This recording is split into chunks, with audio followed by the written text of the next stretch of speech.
Hi everyone, you might remember I did a video a little while ago now on something called Pre-Action Protocol, and this is something that I found in one of the government's guidance documents for the private rented sector for the current coronavirus crisis.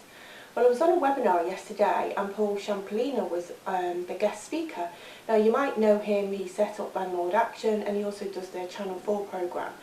So he helps landlords evict rogue tenants, basically tenants that are failing to pay their rent. So he's an expert in this area.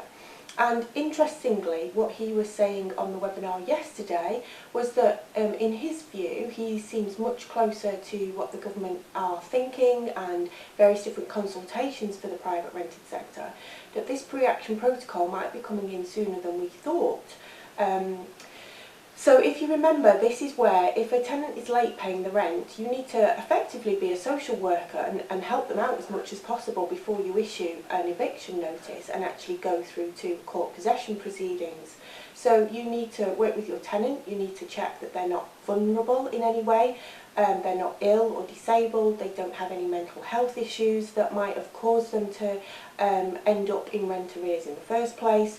You need to assist them with applying for universal credit. You need to direct them in towards other support agencies such as Citizens Advice Bureau, and you need to work with them to help them stay in the property and pay the rent for as long as possible.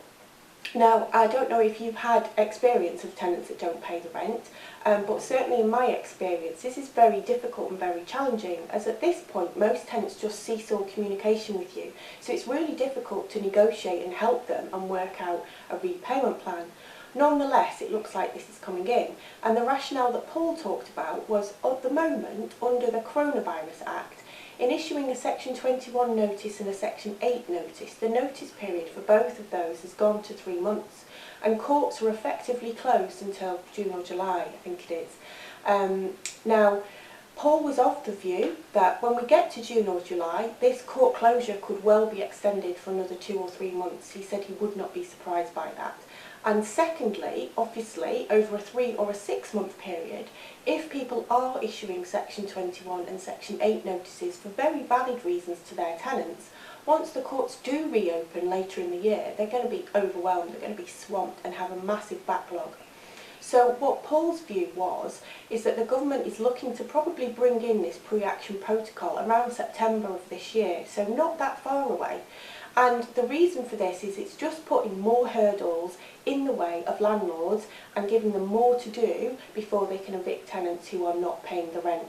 So this pre-action protocol is a very detailed process. It's currently in place in the social housing sector, so there is information available about it online if you want to go and take a look for yourself.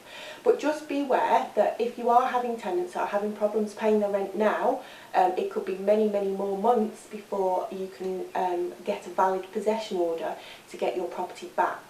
In my view, if you are having such issues, I'd probably start some of this work now. So working with your tenants, discussing repayment options with them, discussing repayment plans, directing them towards universal credit, and evidence all of this. So one of the key things in the pre-action protocol is you need to evidence every single thing that you have done. Now obviously you want to draw the line so that you're not shown as harassing your tenant for payment of rent.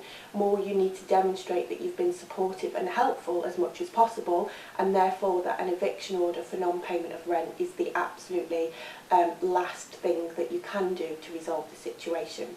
So do check out Pre-Action Protocol, and it looks like it's coming our way soon.